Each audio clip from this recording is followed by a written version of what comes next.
नमस्कार साथियों, आप सभी लोग अच्छे होंगे। आशा करते हैं हम आप लोग अपनी तैयारी भी बहुत अच्छे से कर रहे होंगे।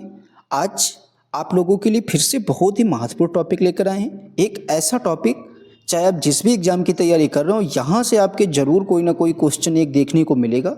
तो आज की क्लास में हम आपके साथ साइमन कमीशन के बारे में डिस्कस करेंगे और उसके बाद में सविनय अवज्ञा आंदोलन, ये दो टॉपिक हम आज आप लोगों के साथ कवर करने वाले हैं। और आज इस तरीके से इन दोनों टॉपिकों को हम लोग समाप्त करेंगे कि आज के बाद कोई भी क्वेश्चन इस टॉपिक से आपका गलत नहीं होगा। और ख़ास करके बीपीएससी 4.0 के लिए बहुत ही महत्वपूर्ण क्लास होने वाली है और आरआरबी ग्रुप डी वाले छात्रों के लिए। तो चलिए देखते हैं पहला पॉइंट जो आपके पेपर में पूछा भी गया है। अगर आपके पेपर में पूछा जाए कि साइमन कमीशन को किस वर्ष नियुक्त किया गया था, तो ये डेट जरूर आप लोग याद रखना। चाहे अपना नाम भूल जाना, लेकिन ये क्वेश्चन आप लोगों के लिए बहुत ही महत्वपूर्ण है।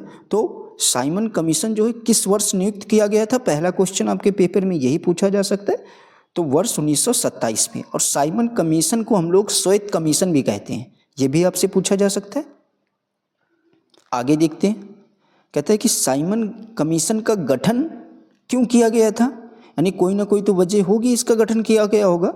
तो इसका गठन इसलिए किया गया था, भारतीय शासन अधिनियम 1919 की समीक्षा के लिए इसका जो है साइमन कमीशन का गठन किया गया था। आगे देखते हैं, पूछ सकते हैं आपसे कि भारतीयों ने साइमन कमीशन का बहिष्कार क्यों किया था। तो क्योंकि इसमें कोई भी भारतीय सदस्य नहीं था, इसीलिए जो है भारतीयों ने साइमन कमीशन का आपका विरोध किया था। ठीक है, तो ये पॉइंट भी आप समझ गए होंगे। अब देखते हैं, कहता है कि साइमन कमीशन के विरोध में लाठी चार्ज में लाला लाजपत राय घायल हुए तथा कुछ दिनों बाद उनकी मृत्यु हो गई। अगर आपसे एग्जाम में पूछा जाए कि लाला लाजपत राय कब घायल हुए थे, तो याद रखना जब आपका साइमन कमीशन का वो विरोध कर रहे थे तभी उस वक्त किसी ने उनकी लाठी मार दी, इस वजह से वो घायल हो गए और कुछ दिनों बाद उनकी क्या हो गई थी, मृत्यु हो गई थी। अब अगर आपसे पूछा जाए कि पंजाब केसरी की उपाधि किसे दी गई थी, तो ये भी बात याद रखना, ये आपके लाला लाजपत राय को पंजाब केसरी की उपाधि दी गई थी। आगे नेक्स्ट पॉइंट देखते हैं क्या कहता है। देखिए, पूछा गया कि साइमन कमीशन को किस अन्य नाम से जाना जाता है। तो अभी हमने आपको ऊपर बताया था कि श्वेत कमीशन के नाम से भी इसको जानते हैं और अंग्रेजी में इसको व्हाइट कमीशन कहते हैं। ठीक है, ये बात जरूर याद रखना। आगे देखते हैं, कहता है कि साइमन कमीशन की नियुक्ति किसने की थी। तो ये आपके बर्कन हेड ने जो है, ये आपके साइमन कमीशन की नियुक्ति की थी। किसने, बर्कन हेड ने। फिर पूछा जाए साइमन कमीशन का समर्थन किसने किया था, तो ये आपके डॉक्टर भीमराव अंबेडकर ने। ठीक है, फिर कहता है कि साइमन आयोग की नियुक्ति के समय किसके द्वारा भारतीयों के समक्ष सर्वसम्मति से संविधान बनाने की चुनौती रख ही गई थी। तो ये भी आपके बर्कन हेड के सामने। फिर कहता है कि मुस्लिम लीग के एक विद्रोही गुट ने किसके नेतृत्व में साइमन आयोग का समर्थन किया था। तो किसके नेतृत्व में साइमन आयोग का समर्थन किया था, किसने, मुस्लिम लीग के एक विद्रोही गुट ने। तो वो आपके कौन थे, वो आपके मोहम्मद शफी के नेतृत्व में जो है आपके मुस्लिम लीग के एक विद्रोही गुट ने इसके नेतृत्व में जो है साइमन आयोग का क्या किया था, उसका खुलकर समर्थन किया था। आगे देखते कुछ पॉइंट इस चार्ट में इंपॉर्टेंट है। कहता है कि मोतीलाल नेहरू की अध्यक्षता वाली समिति ने अगस्त 1928 में अपनी रिपोर्ट प्रस्तुत की। अगर आपसे पूछा जाए कि जो आपकी मोतीलाल नेहरू की अध्यक्षता वाली समिति थी, उसने अपनी रिपोर्ट कब प्रस्तुत की, तो वो आपकी रिपोर्ट 1928 अगस्त में प्रस्तुत की।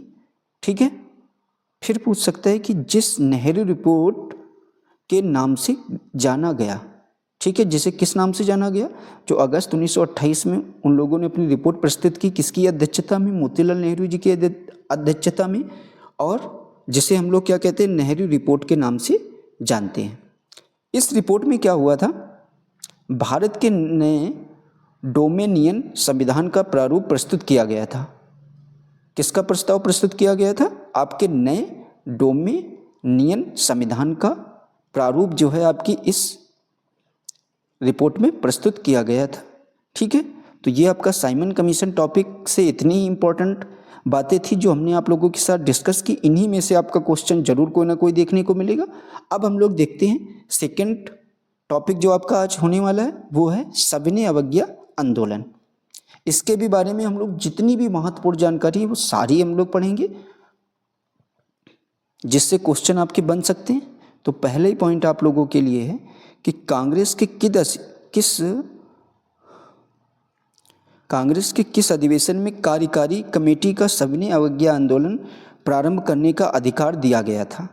तो अगर आपसे पूछा जाए कि कांग्रेस का वो कौन सा अधिवेशन था जिसमें आपके सविनय अवज्ञा आंदोलन को प्रारंभ करने का अधिकार दिया गया था, तो याद रखना ये आपके लाहौर अधिवेशन में इसको प्रारंभ करने का अधिकार दिया गया था। फिर आगे वाला पॉइंट कहता है कि महात्मा गांधी ने वर्ष 1930 में कहाँ से सविनय अवज्ञा आंदोलन को आरंभ किया था। मोस्ट इंपॉर्टेंट पॉइंट है ये इस टॉपिक का। तो ये आपके दांडी से, और दांडी आपका कहाँ है इस टाइम, गुजरात में। ठीक है, आगे देखते हैं चार्ट में क्या चीज़ें कहता है कि सविनय अवज्ञा आंदोलन के अंतर्गत गांधी जी ने अपने 78 अनुयायियों के साथ, कितने अनुयायी थे आपके 78, 12 मार्च 1930 को साबरमती आश्रम से यात्रा प्रारंभ की तथा 6 अप्रैल 1930 को दांडी पहुंचकर यात्रा समाप्त की। इस यात्रा को हम लोग किस नाम से जानते हैं, दांडी मार्च के नाम से जानते हैं, या इसको दांडी मार्च भी कहते हैं। ठीक है, अब आगे वाला पॉइंट क्या कहता है, कहता है कि नमक सत्याग्रह के समय गांधी जी के गिरफ्तार हो जाने के बाद आंदोलन के नेता के रूप में उनका स्थान किसने लिया था, तो याद रखना उनका स्थान आपके अब्बास तैयब जी ने लिया था। आगे देखते हैं क्या कहता है, कहता है गांधी जी ने किस विदेशी पत्रकार को दांडी मार्च के समय अपने साबरमती आश्रम में ठहराया था। ये इंपॉर्टेंट है, बहुत सारे लोगों को ये बात याद नहीं होगी, इसीलिए याद रखना, यही क्वेश्चन आपको सिलेक्शन के पास ले जाते हैं। तो वेब मिलर ऐसा अंग्रेजी आपका पत्रकार था या विदेशी पत्रकार था जिसको आप, जब आपकी दांडी मार्च की यात्रा चल रही थी उस समय जो है गांधी जी ने आपके जो थे उन्होंने उसको साबरमती आश्रम में ठहरने का स्थान दिया था। आगे देखते हैं क्या कहता है, कहते हैं महात्मा गांधी धराशनन नमक गोदाम पर कांग्रेस कार्यकर्ताओं के धावे के समय किस स्थान पर थे, तो वो आपके यरवदा जेल में थे उस टाइम पर। आगे वाला पॉइंट कहता है इंपॉर्टेंट है, कहता है खान अब्दुल गफ्फार खां ने लाल कुर्ती आंदोलन प्रारंभ किया। अगर आपसे पूछा जाए लाल कुर्ती आंदोलन किसने प्रारंभ किया, तो आप लोग जरूर नाम याद रखना, खान अब्दुल गफ्फार खां ने जो है लाल कुर्ती आंदोलन आपका प्रारंभ किया था। जिसके पीछे का मुख्य उद्देश्य क्या था, ये भी हम लोग समझते हैं। कहता है जिसका मुख्य उद्देश्य था अंग्रेजों को भारत से बाहर निकालना। ठीक है, तो ये पॉइंट आप समझ गए होंगे। आगे देखते हैं, कहता है कि आचार्य विनोबा भावे ने किस आंदोलन में शामिल होने के कारण प्रथम बार गिरफ्तार हुए थे, तो ये आपके सविनय अवज्ञा आंदोलन में शामिल होने के लिए ये आपके आचार्य विनोबा भावे जी पहली बार गिरफ्तार किए गए थे। फिर कहता है कि गांधी जी ने सविनय अवज्ञा आंदोलन की असफलता के बाद रचनात्मक कार्यक्रमों को अत्यधिक महत्व दिया। अगर आपसे पूछा जाए गांधी जी ने किस असफलता के बाद अपने जो रचनात्मक कार्यक्रम थे उनको अधिक महत्व दिया, तो याद रखना वो आपके सविनय अवज्ञा आंदोलन की असफलता के बाद। आगे वाला पॉइंट देखते क्या कहता है, कहता है किस आंदोलन के दौरान जो आपका गढ़वाल रेजिमेंट के सैनिक थे इन्होंने जो है प्रदर्शनकारियों पर गोली चलाने से इनकार कर दिया था, तो याद रखना सविनय अवज्ञा आंदोलन में जो है आपके गढ़वाल रेजिमेंट के सैनिकों ने प्रदर्शनकारियों पर गोली चलाने से इनकार कर दिया था। तो ये पॉइंट आप लोग जरूर याद रखना। अब बात करते हैं पेशावर कांड, आपका काफ़ी प्रसिद्ध कांड है, इसके बारे में जरूर याद रखना। बीपीएससी 4.0 वाले छात्रों के लिए मोस्ट इंपॉर्टेंट ये पॉइंट है।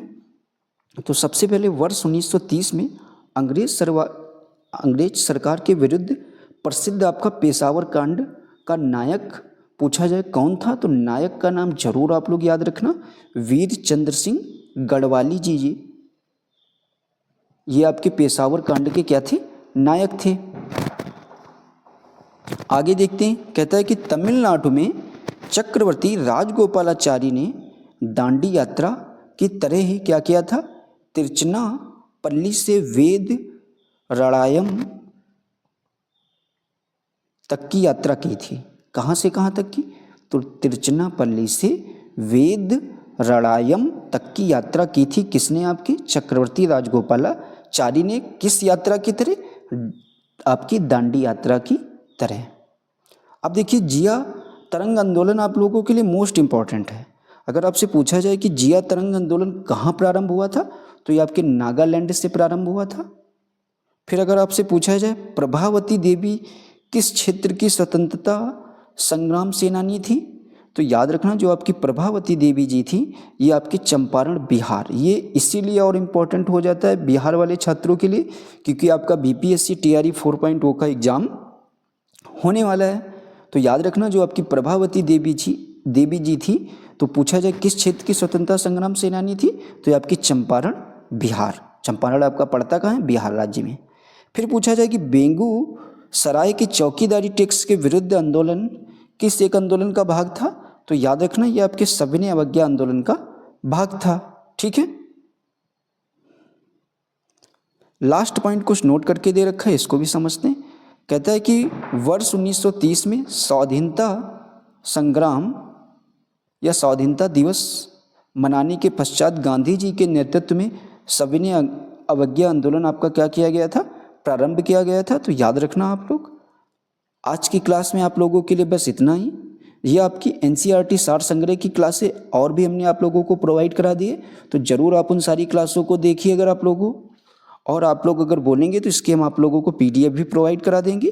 और हमारी ये वीडियो अगर आप लोगों को अच्छी लगी हो तो ज़रूर आप लोगों से हाथ जोड़कर मेरा यही रिक्वेस्ट है कि आप लोग इस वीडियो को ज़्यादा से ज़्यादा लोगों में शेयर ज़रूर कर देना, और अपनी इस वीडियो को बिना लाइक किए ज़रूर न जाना, और अपने इस चैनल को आप लोग सब्सक्राइब भी ज़रूर कर लेना। और हमारे इस वीडियो को देखने के लिए आप लोगों का बहुत बहुत धन्यवाद।